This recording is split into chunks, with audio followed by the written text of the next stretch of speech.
All right, Never Trump Republicans are seeing their world collapse, and the media right along with them. Frantically, they're trying to help Biden, so they're resorting to pay no attention to the mobs taking over these college campuses, denying access to other students who want an education. Protests praised by terrorists worldwide. Yeah, focus on them.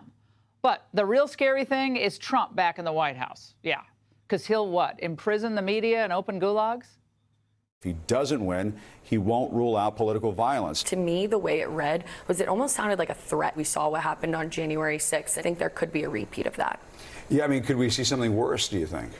That's definitely a possibility. It is very scary, and it's fearful. People should be fearful that he is going to be a dictator, just like he said.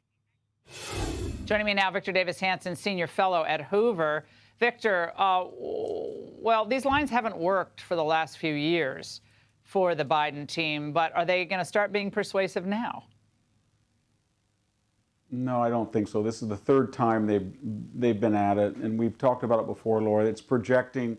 They're thinking that if they had suffered from Trump what they have inflicted on him and they were going to come back to power, they know what they would do, and they project that onto Trump.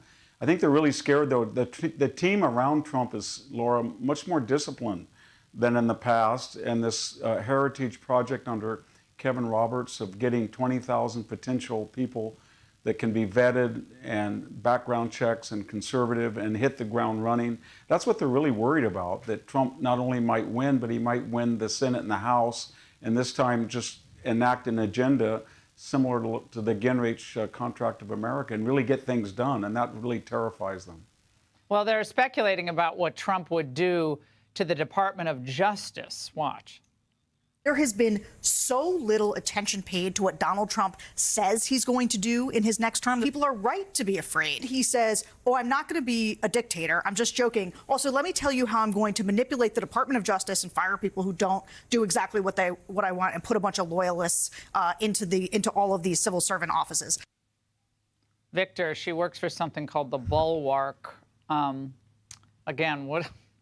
I don't know, just start laughing, but what does that really say to us?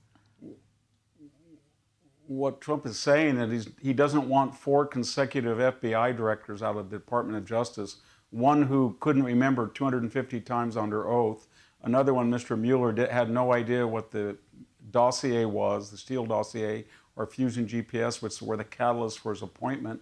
Another one named Andrew McCabe lied 4 times under oath to FBI investigators. So Trump, yes, he wants to reform those. The DOJ was knee-deep in the Steele dossier. It was knee-deep with the FBI enlisting Twitter to suppress information. The laptop disinformation was in the intelligence authorities, some of them in the DOJ, but most of them in the CIA. So they're just oblivious to all the things they've done, and then they're surprised that Donald Trump wouldn't trust these people, and the American people wouldn't trust them. But there's a huge public support to reform the FBI and the DOJ, and they know it. Yeah, and a huge public support. A huge public support as well, Victor, to cut the government and cut red tape and cut the bureaucracy. They are terrified of a more efficient Washington, if that's even possible. Victor, thank you. Hey, Sean Hannity here. Hey, click here to subscribe to Fox News YouTube page and catch our hottest interviews and most compelling analysis. You will not get it anywhere else.